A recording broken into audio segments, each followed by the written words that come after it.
Nice to What, see you. I think one of the most fun things about doing this work has been the opportunity to just see people in community again. And Heidi, I've missed you. It's just wonderful to see your Same. face. Same. And so excited for our time together with Patrick today. And we'll give it just a minute or two longer. I think we had about 9 people who said they were going to be joining today. So we'll give a moment or two for folks to show up, and then we'll dive in.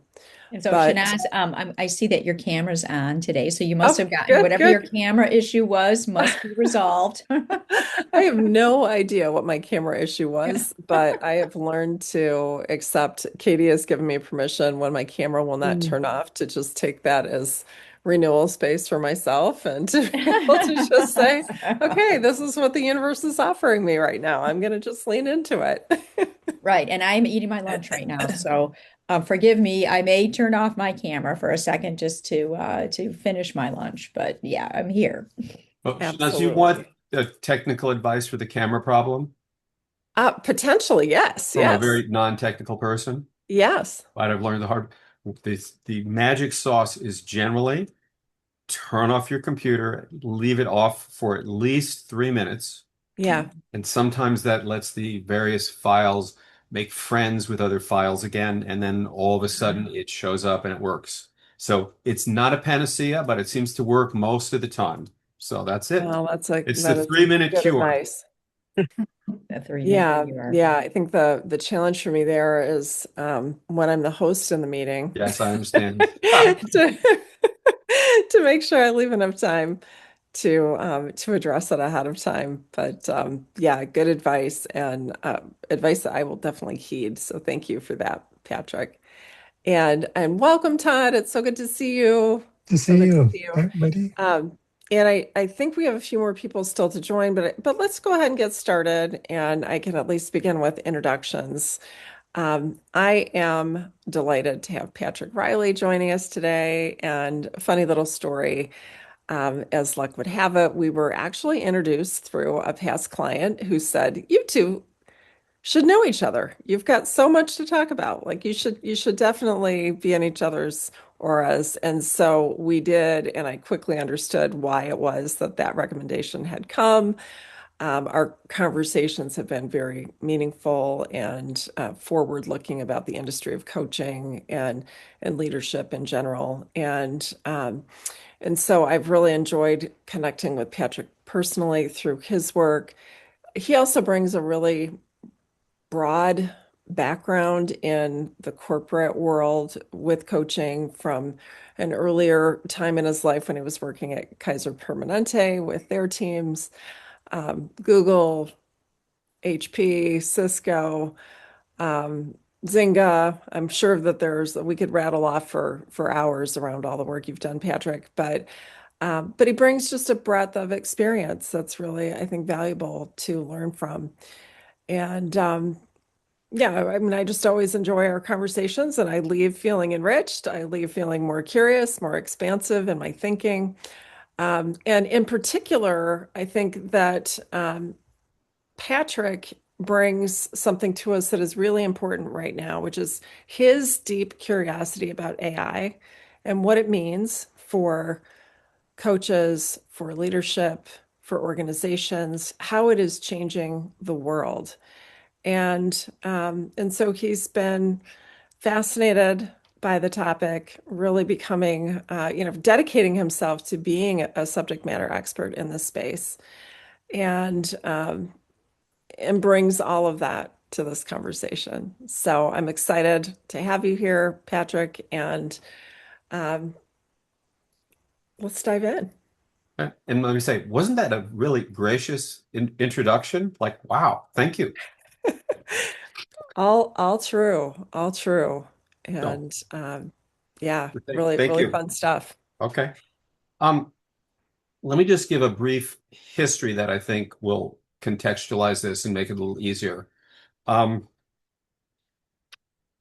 about 2.5 years ago, I was doing a lot of work with some pretty technical people, and despite my protestations and they're accurate about my not being very technical, somehow I seem to understand how these people roll.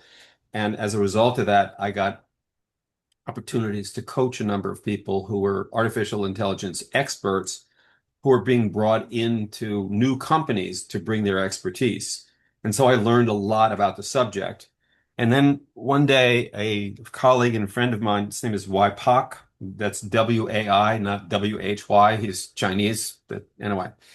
Um, he said, this is an emerging thing. We should get together and study this and learn more to get ahead of the curve. So we had quite a number of walking meetings and such, and we started to learn a lot of stuff, and that's how I got started. And lo and behold, it seems like Y was a pretty smart guy, since what he projected would happen is, well, it's probably 10x what he projected at this point. So here's a story, and then I can get into some content. Last summer, I was in Los Alamos at the center where all the atom bomb stuff started. And I remember, by the way, I can make some, for anybody who wants to go to New Mexico, I have a lot of restaurant, hiking, and spa recommendations, which I'm just sending me an email. I'm happy to provide. Um, I was just really touched by the description from some of the scientists, including Oppenheimer, about the no turning back choice point they had around. They thought that they could get this nuclear bomb to work and it would change the course of history. And they were really concerned that it would work and what the implications might be for humanity going forward. On the other hand, there was intense pressure that if they didn't do that, and this is the piece I didn't know before, if they didn't do it first, the Germans would, and the Germans would likely then take over the entire world.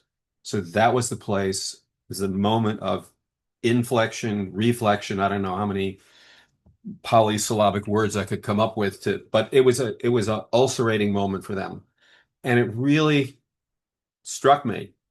Um, so why am I telling you this story? I'm telling you this story because it's not quite as dramatic in terms of the implications of potential destruction, but I think the introduction of artificial intelligence into our world and into our universe is similar in its significance and its magnitude.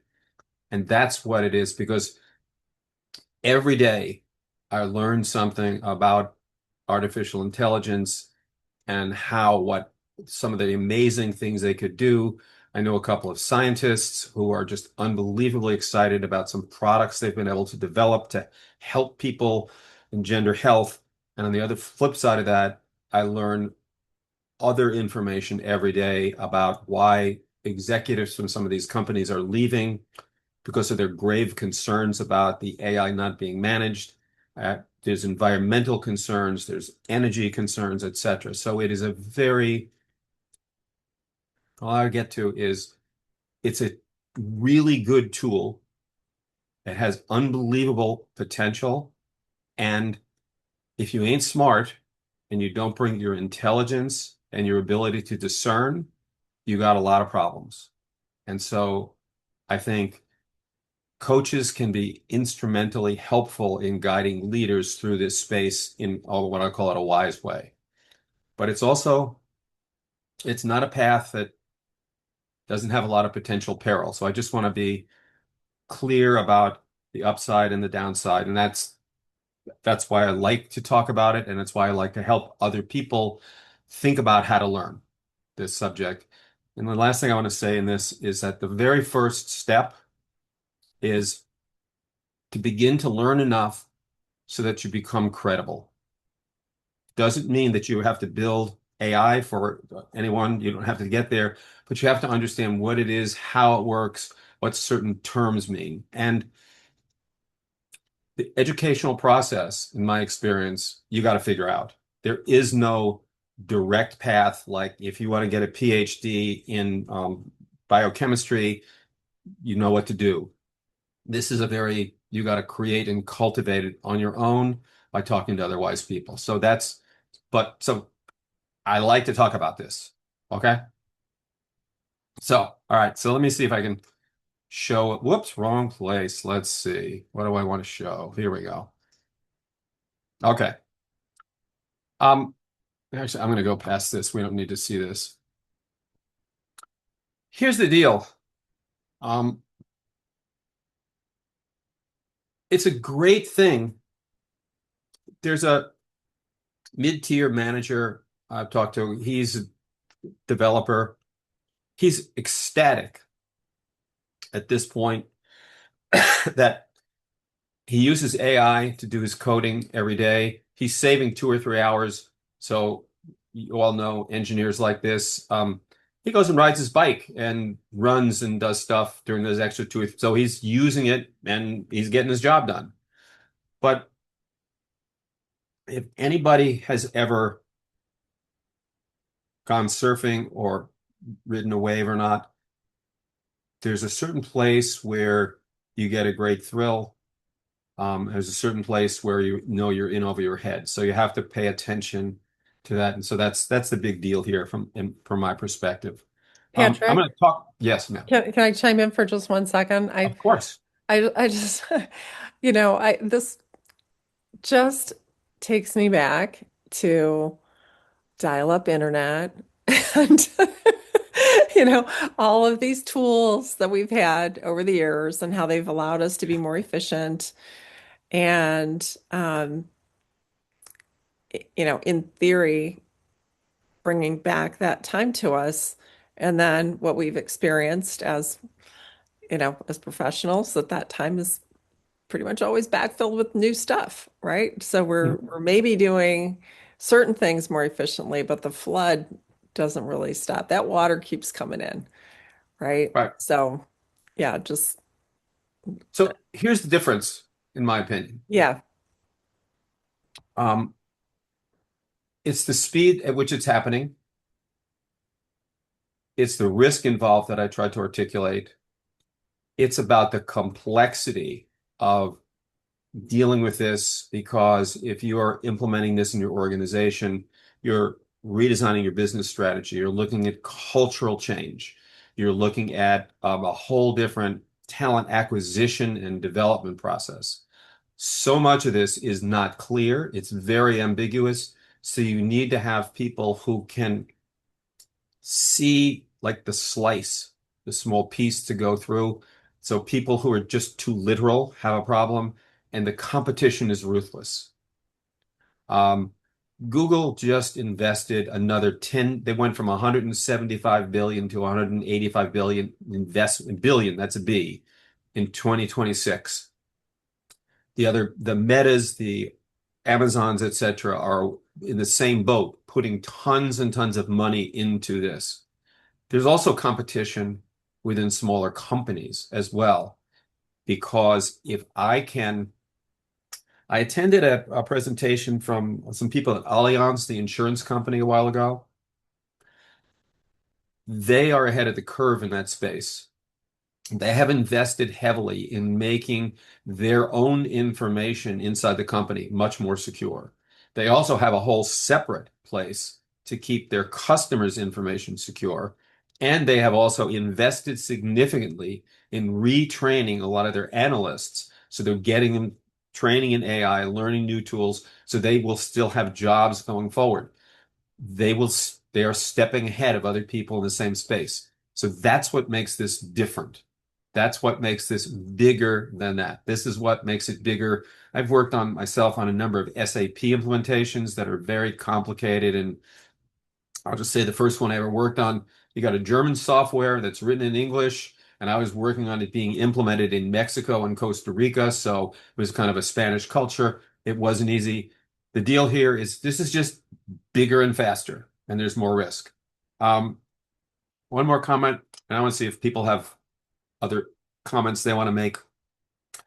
I know I told Shanaz this, but a number of years ago, I had a client in the great state of Michigan who was sponsoring a NASCAR driver. Um, the one of the clients there, he was the VP of marketing, told me they had a problem with their $10 million investment. And I said, what's that? Well, he says he's wrecking. Now, truth be told, I actually took me a second to realize actually what that meant since I didn't know anything about NASCAR.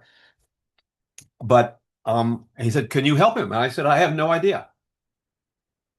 Well, as it turned out, we went ahead and here's the fundamental place where I think you have to develop the ability to discern.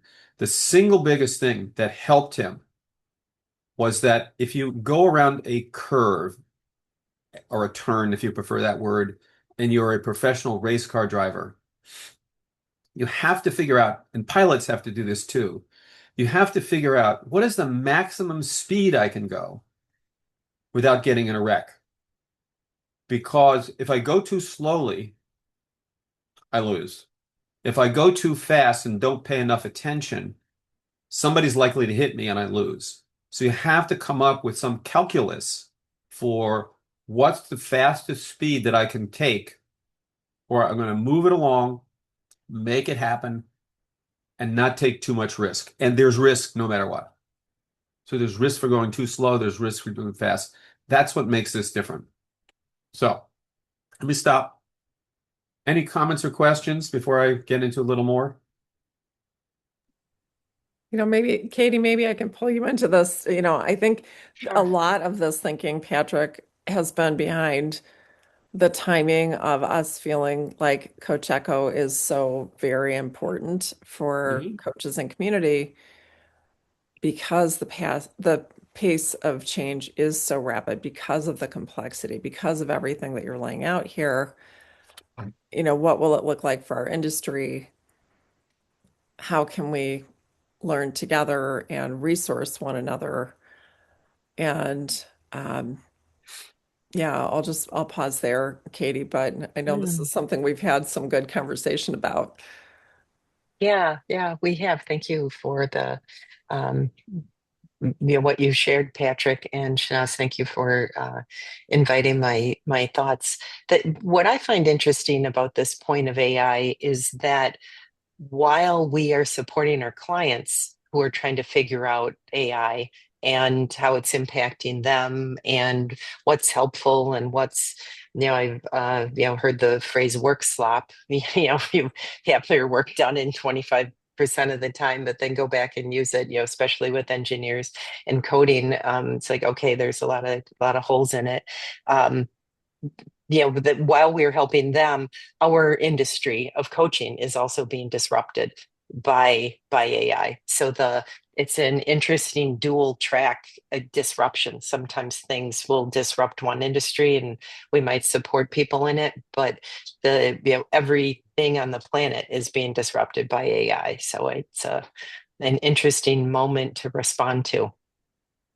Yeah, I don't think there's a quick answer to that or a panacea. I go back to something I learned from David Peterson.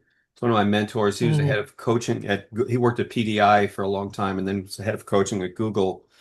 And and he unfortunately died at a fairly young age. But one of the things I learned from him, because this conversation started to happen around that, how is this world of coaching changing? He said, here's the thing. If you can start fast, go deep, finish strong, you will be able to mhm, help senior decision makers with your coaching regardless of what else happens. And so I bring that mindset every day to what I do. Um, mhm. and, and he was a smart guy Yeah, and very helpful to me. So there you go. But yeah, yes, it's a yeah. big okay. He used Um, to say the robots are coming, the robots are coming, back in 2019. So well, yeah, he was an early actually, one provident of my for us. disappointments about that, I was talking to a engineer a while ago who talked about the problem of building robots. And he said, it's fine in the factories. He says, but he says, I know people like you, your main interest is, could I get a robot built so it can empty and load your dishwasher? I said, absolutely, because I hate doing that, as I'm sure most of you do. I used to have teenagers that did it for me. I don't have them anymore. But if you can develop a robot, I'm paying for it. Right. Anyway, Mhm. the point Well, here. Go ahead. And I mean, maybe I can just add to this. I had a conversation with a coach this morning whose comment to me about, trying to use AI for a particular purpose. She was just describing, sometimes the flood of information is just so much cognitively Hmm. to try to parse through, right? And it was relatable when she made that comment, but I think that's part of it too. I mean, we're working with how does the brain actually work, and how do we help people to, yes, gain efficiencies and have access to data and have, quicker insights about those, but also understand what's really happening with our brains as we're trying to then decipher and process, and then what energy reserves are being pulled, that we otherwise would use. Sometimes the most effective thing I can do, and Patrick, you can argue with me about this, but it might be unloading the dishwasher. It might be folding clothes, right? It might Yeah, be. that's kind of Zen-like, yes. But yeah, no, I'm not going to argue that. Yeah, yeah. Um, my one comment around that is what I have learned to be true, and I've read a lot of the same stuff, is one skill in this world of a surfeit of information is to begin to get better at asking what do I or should I pay attention to, and intentionally what should I not pay attention to, or what can I not afford to ignore, right?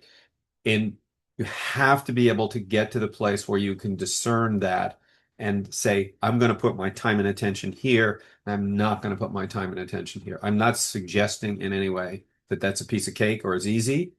I am suggesting that it's imperative. All right. I'm going to go through the next couple of things here, but here's the deal. Interestingly enough, you look down to the coming piece here, vibe coding, it's unbelievable. And now the thing that's interesting is that vibe coding has, it's not even, it's moved past coming. It's now available so that people like you and me can go build our own websites pretty easily. It's like you used to have to rely on somebody else. So it's moved in the last few months ahead. Um, okay, where is this? Uh-oh, we're stuck. Uh-oh. Let's see. Maybe I'll go back. Here we go. Hi, excuse Sometimes. me. Yeah. Shanaz, you were asking, does everybody know what vibe coding is? I don't. This is the first Yeah, time I've ever heard it. Yeah. yeah. Oh, Same, thank you. same Sorry. here. Same here. Okay. So, Educate us, Patrick. yes. So vibe coding is a way that makes it, you don't have to have all the coding knowledge and experience. It's like a cheat sheet primer so that regular people can learn to code and build technology. That's the simple explanation of it. So down 2 years from now, you probably don't have to go to your 17-year-old and ask her to help you redo your website. There's actually material out there now where you can go do it yourself.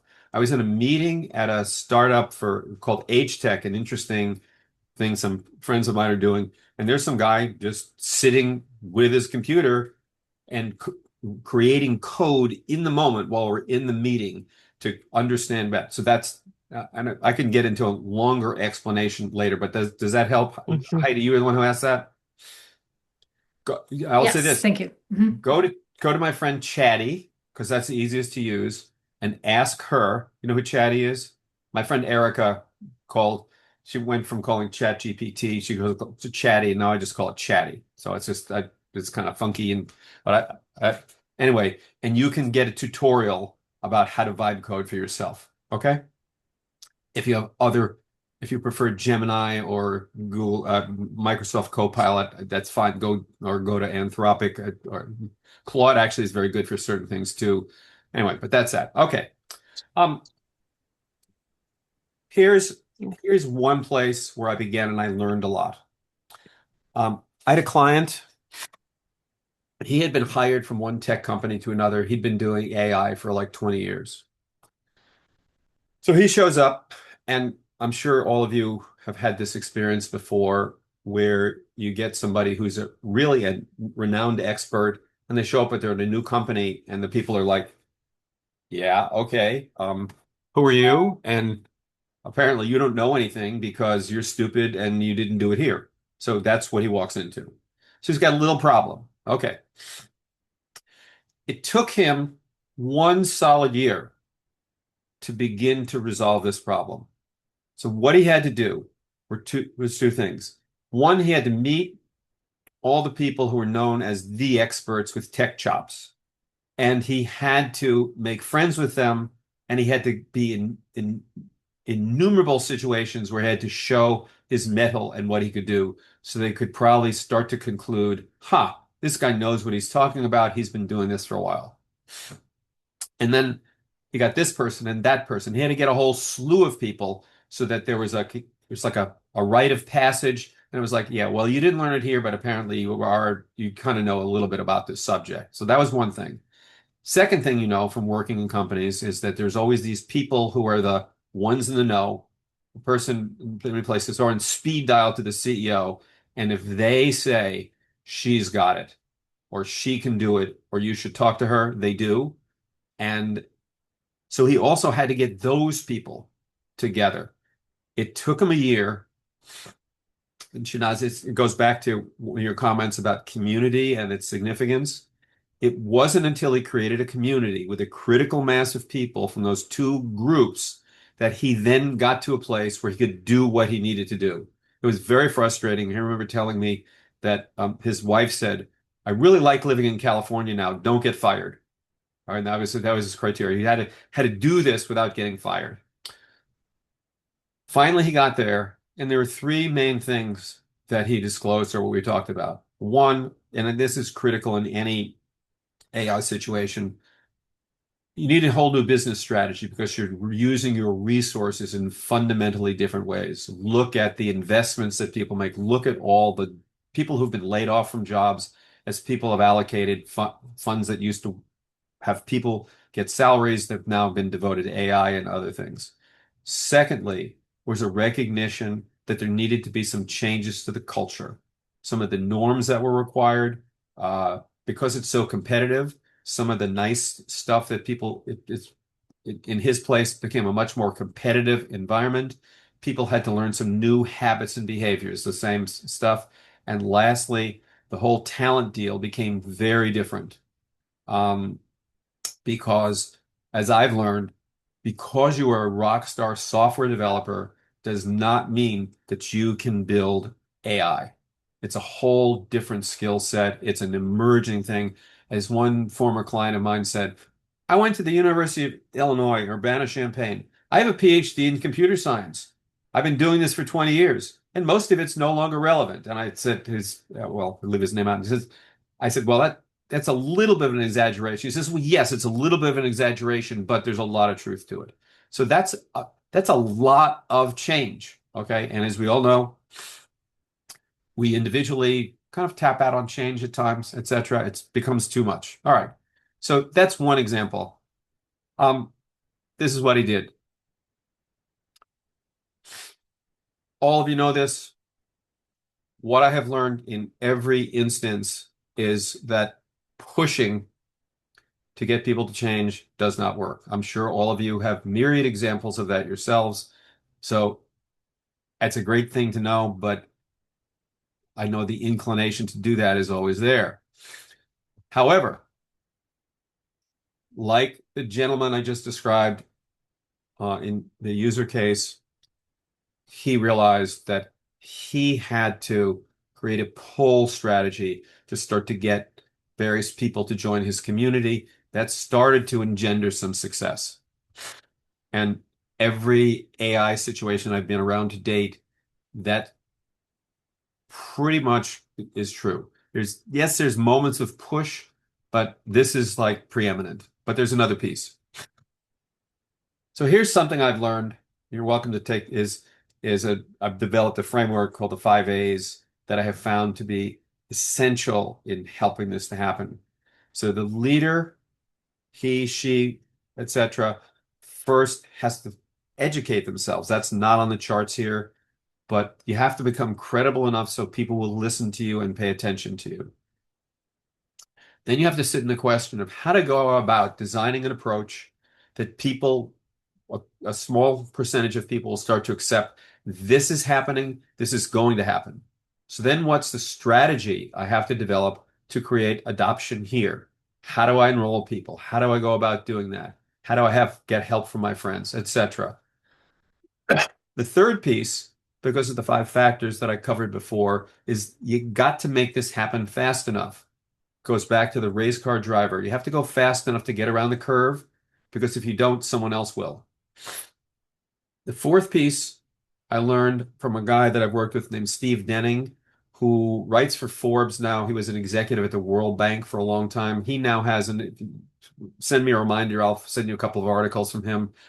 He's done that, he's found, I think is right, he's the research that shows that it's the companies that think both short-term and long-term about adding customer value and creating solutions that really enable the customer as opposed to just making money do much better financially long-term.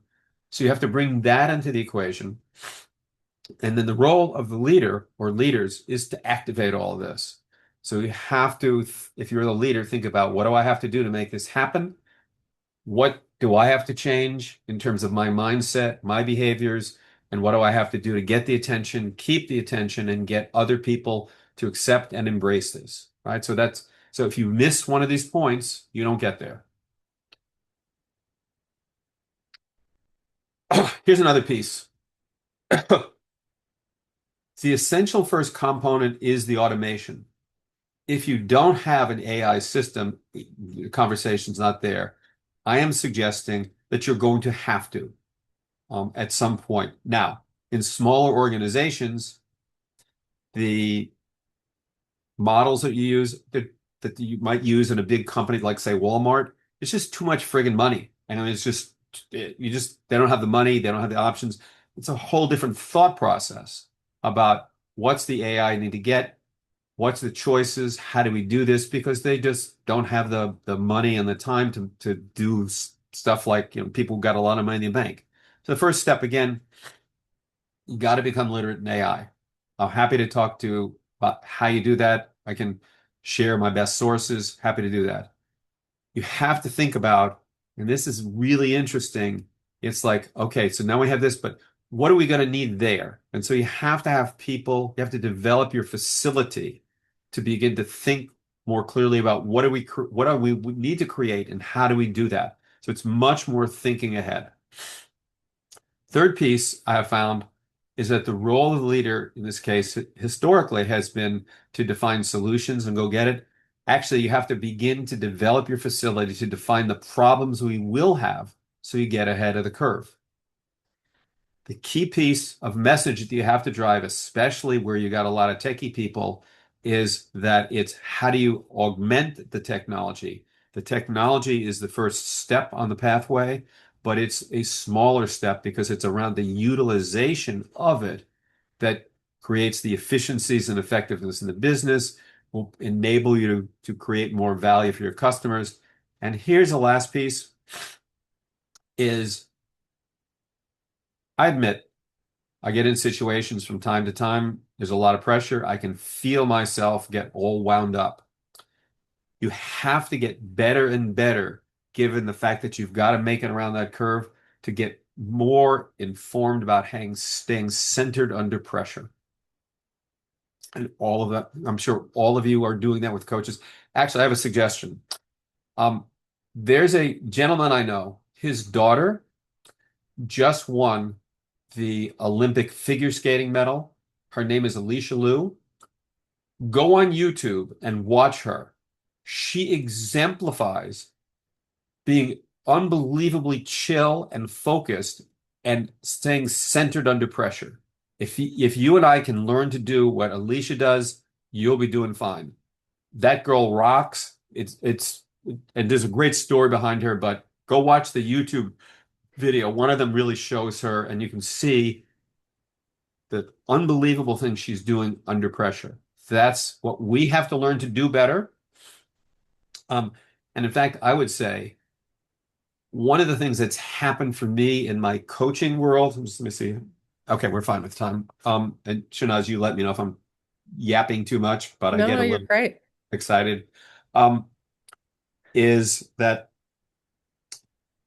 I've had to guide clients through much more, I'll say, narrower openings these days than I have before, where I realize that I can't afford to mess up because I could ruin someone's career.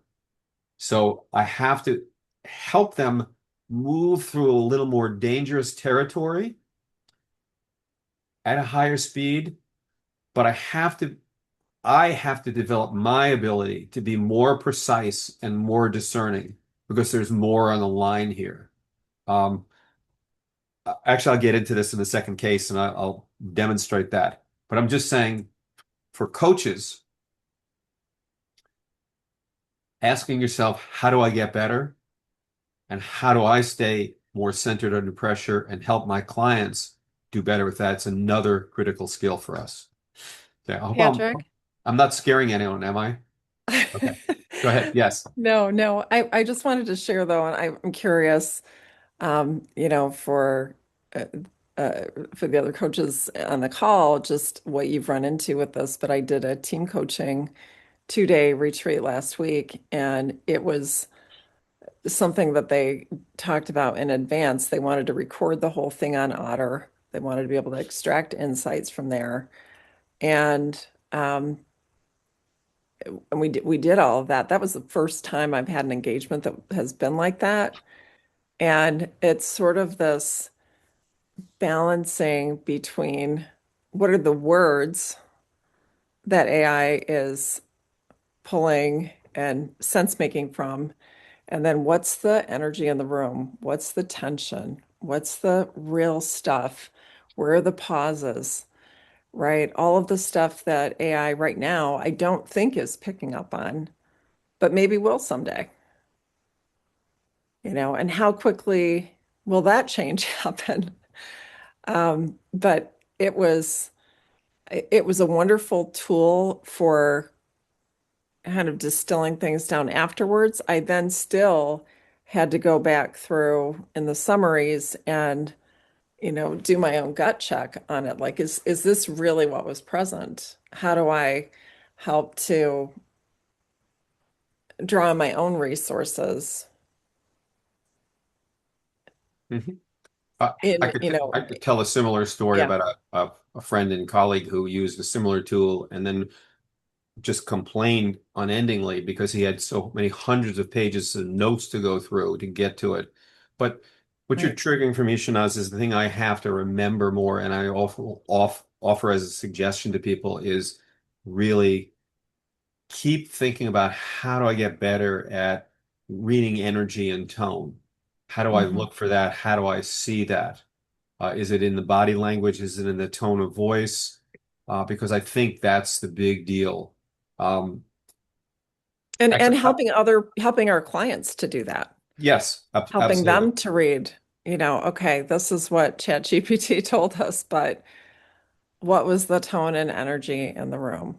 What was actually most meaningful, right? And being able that, it's in all of that data, it's useful. It can be very useful, but it's also the importance of slowing down, sense making, being with your own internal experience in order to refine, push back, challenge what you're learning from AI.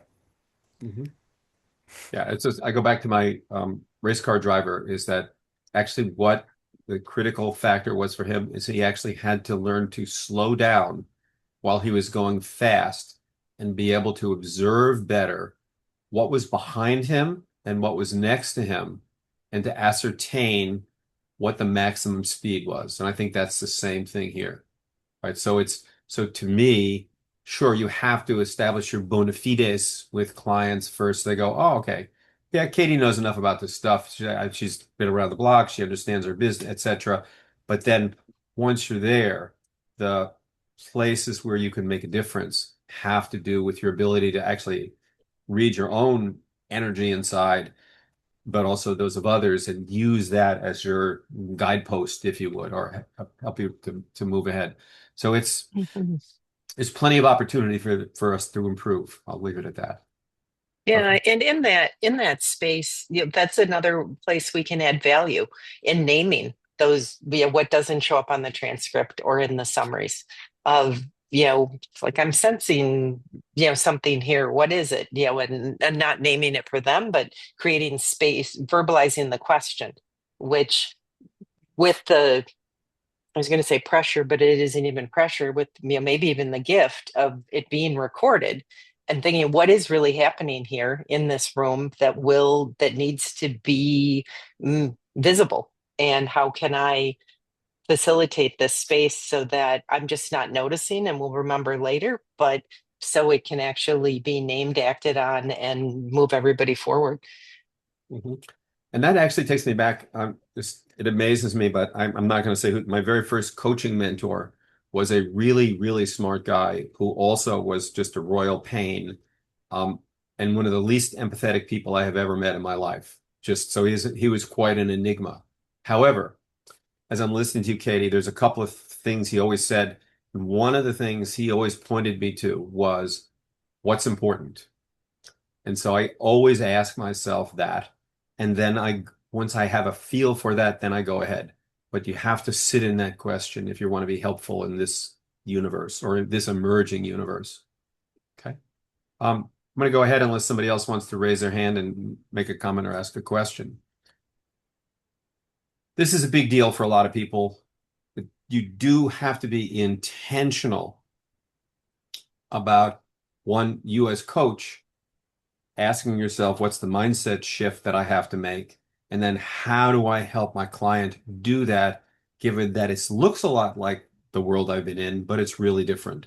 And this is generally the process I use. So I find sort of working through a number of steps like this, I will ask people to then tell me the two-sentence story about what that is, and we go from there. But it's just like we're creatures of habit. The patterns are laid down. How do you shift out of that so you see it differently? All right. Here's my second user case. Client is a security expert.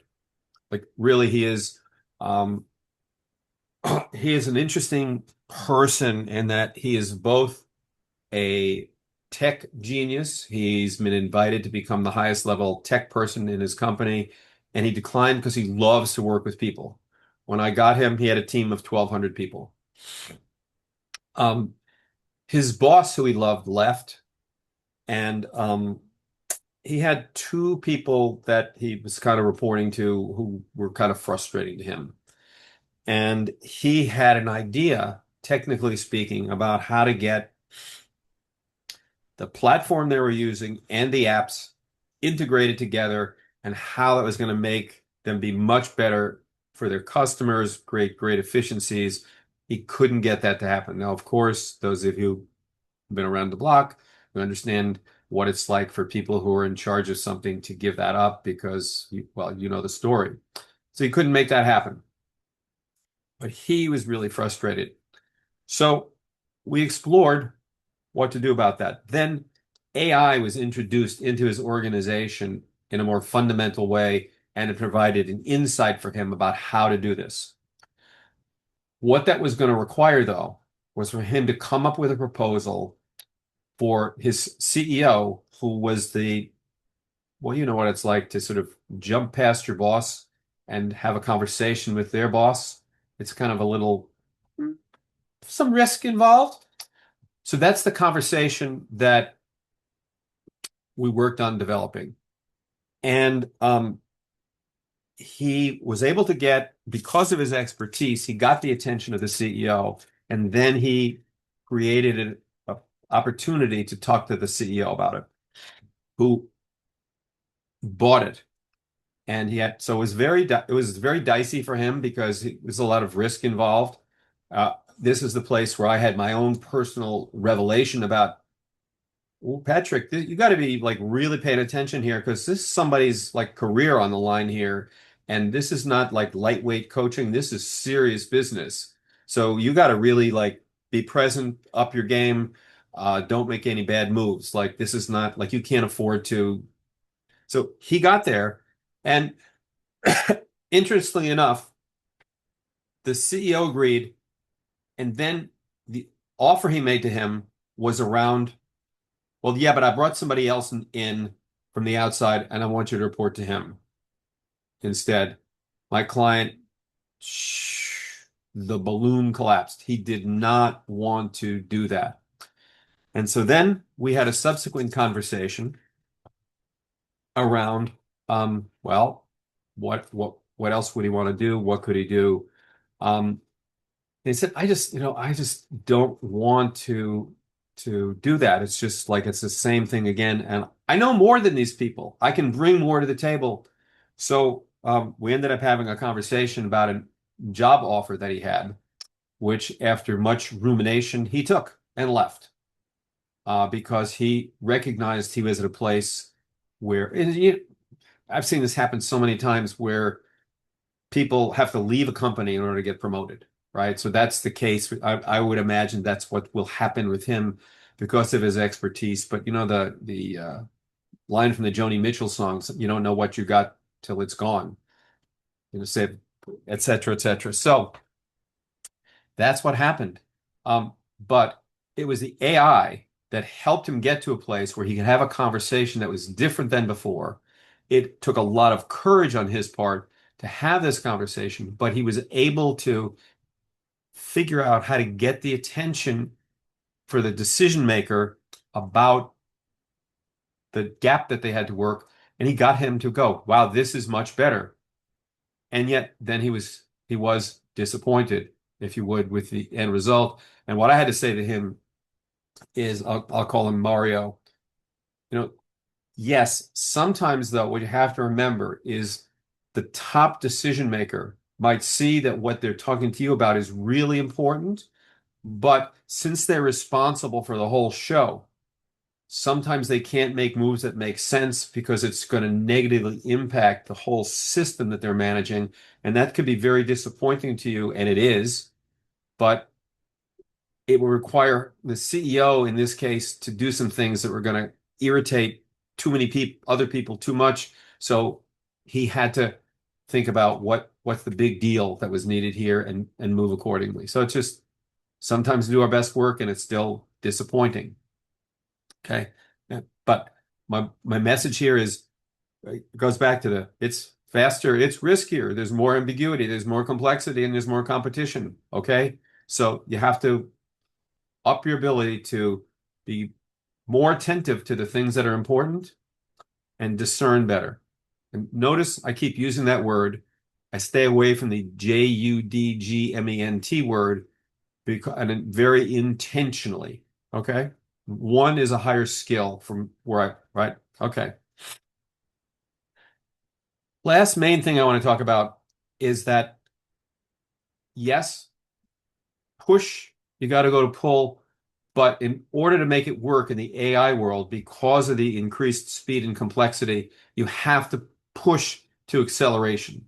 So to make it work, you have to move faster. You have to get deeper. You have to do that with the team. You have to engage with the organization. And then also you have to start looking at the ecosystem implications. As you know now, a lot of people in different places, I think in particular it's Pennsylvania, is really upset with the increased cost of electricity in the state of Pennsylvania. And why is that? Because the big tech companies have built farms to put server farms, and that is sucking the electricity. So who's paying for it? It's the ratepayers, and they ain't happy, and it ain't the only place, right? So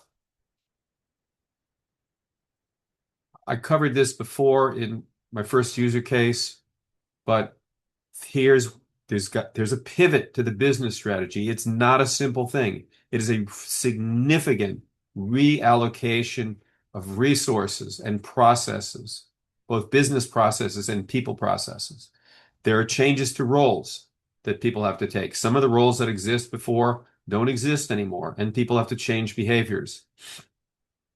I've had lawyers tell me it's cool now because I can have AI do some of the tasks I used to have first hire lawyers do. However, 5 years from now, what am I going to do because I don't have the people on staff who have the skills that have developed over 5 years that you need to be operating at the next higher level? They haven't figured it out yet. And truthfully, every time I hear a CEO of a big tech company talk about all these changes and how the roles are going to go away and this and that, and they say, well, we'll just figure it out. My conclusion is that is unadulterated BS. They have no clue as to what to do, but they just see the magic dollar sign out there and the stroking their ego. They don't know anything about it. And you can see the war for talent. Mark Zuckerberg just took some developers from OpenAI and offered them $2 to $5 million, and they left. It's happening all over the place. It's a very particular specialized skill.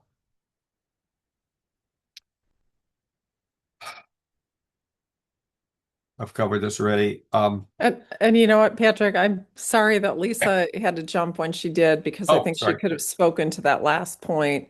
Okay. I think she works with a lot of students that are leaving, graduating from the university Yeah. and going out into the work world. And this is a very clear and present challenge Yeah, that, like how do yeah, yeah. And yeah, I know a lot of people in that age group are having a hard time finding work, right, right? right. So, I'm inherently an optimist. I think it'll get figured out, but I don't think it'll happen quickly or easily. I'll just leave it at that. And yeah, people are very concerned about the energy, water, and the chief security guy at Anthropic, which I think is one of the best, most well-intentioned AI houses, just left because he's concerned that they're getting too sloppy and lax. I'm actually in conversation with an employee there who is leaving because he says we got some really bad behavior going on and he doesn't want to. So there's a lot of that sort of stuff going on. You really have to keep your eyes open. Um, so here's what I find to be true. Let me see. We have a couple minutes left. The main things I've seen that are necessary to coach people in this space. Y'all can read. Change fatigue is a real serious thing. I've already covered the calm piece. I've already talked about the risks and opportunities going around the curve. And I steal a phrase from a client who was in an impossible situation recently, and it comes down to what are the moments that really matter? What's really important? And how do I insert myself there? And more importantly, how do I learn to do that so I'm making informed choices because I can't do everything. So how do I develop my skill as a leader and as a coach to get better and better at that? So that's my personal takeaway of the most important challenges of AI coaching to date. Talk to me in a couple of weeks. I might change my list, but that's not just bullshit on my part. It's true. It's an evolving thing. Um,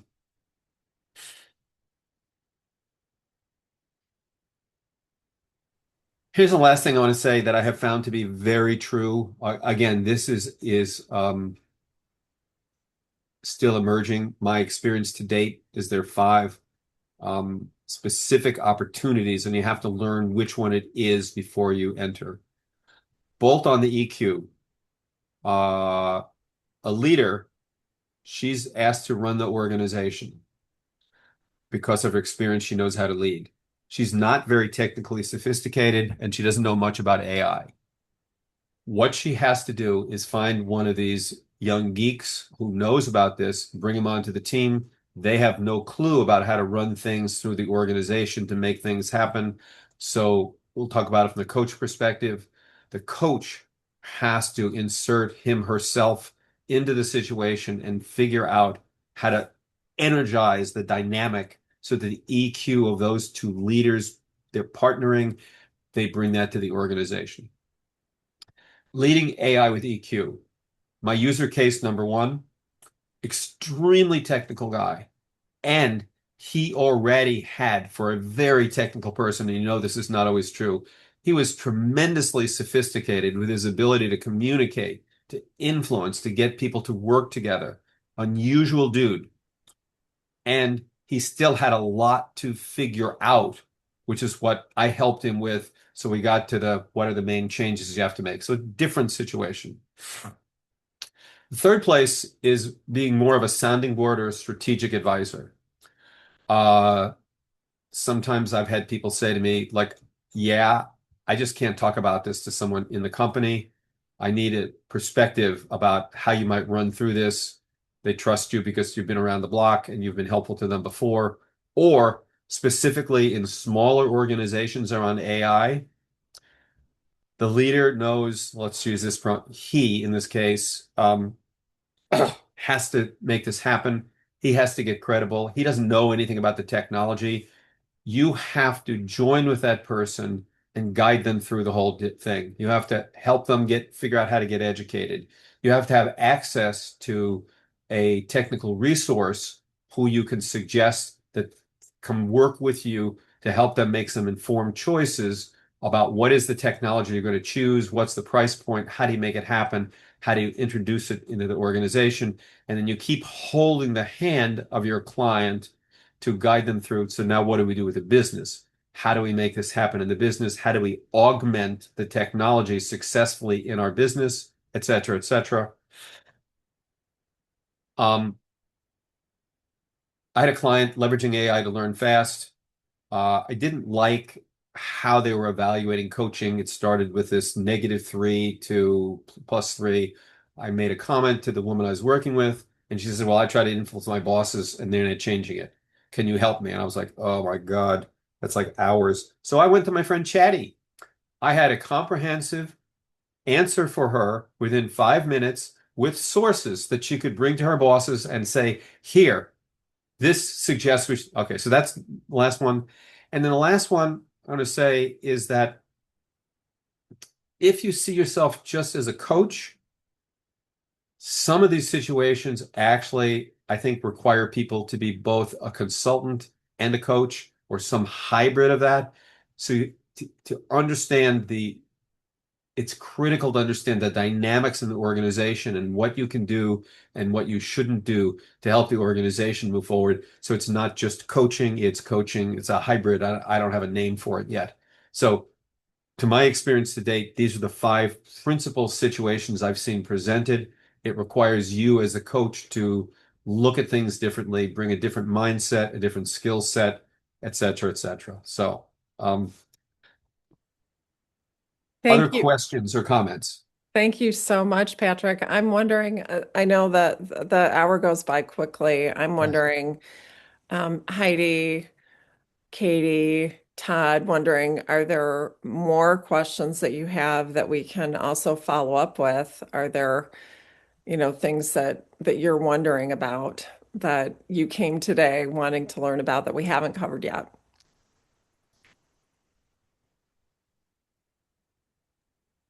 This is Patrick. Thank you very much. This has been just an amazing tour of, the AI landscape in this type of human-centered, person-centered work. And I'm just really grateful to have the opportunity to, witness this, and with my ears and my eyes. I had my camera off because I'm, you know, have to multitask a little bit, but I really appreciate it. And I don't have any questions, but I will be looking forward to following your work.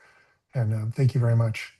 Yeah, I have a lot. I've read something on LinkedIn every week that covers a different aspect of it. So you want to, secondly, I would just add, if you go on LinkedIn, I would take a course. I started out because I was doing work at Google and I took their initial Gemini training. It's work, and I'm like, oh my God, okay. But if you push yourself through one or two, you kind of get the basics down, and there are the unbelievable resources. There's a guy I still look at Reid Hoffman and his comments on it regularly. He's a smart dude and he's in this space.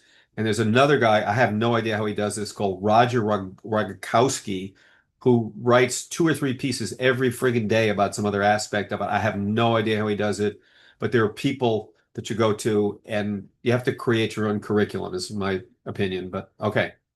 Heidi, Katie, anything else? And also, you're welcome. If you have questions, send me an email and I will respond in a prompt manner to the best of my ability. And if I don't know what the hell I'm talking about, I will tell you that too. Thank you so much, Yeah. Patrick. This was, and Shanaz and everyone, Katie, Todd, this was time really well spent, and I really appreciate it. Welcome. Thank you, Heidi. Thank Yeah, you. thank Yeah. you for framing what you're seeing, Patrick. It's been great. Appreciate you sharing your voice with our community. You're Yeah, thank welcome. you. It was Thank you so my much. pleasure, and I do like to talk about it up, obviously, but it is I'm just going to say is however smart and well informed I think, the next day the gap of understanding increases. So that's the problem, which both makes it exciting and it makes it terrifying and it makes it problematic. But uh, it's coming, and you got to be able to understand some of it to be able to navigate this world. Okay? Yeah, I agree with you. I think it's a Mhm. big, I mean, it's a learning space, right? And Yeah. as coaches, we help people with their learning. So this is a piece of their learning that is changing the world. And And our learning is another our piece. Our learning. learning too. Yes. Yeah, It's like this yeah, is one where you can't slack. right, right. Mhm. Yeah, it's a big opportunity, and I appreciate how you framed everything today. Thank you so much, Patrick. Thank you And for having me. It was lovely. Mhm. it Okay. was wonderful having you Yeah. with us, and we will, I'm sure we'll have you back Yes. if Thank you're you. willing. Well, I probably I should know something more the next time.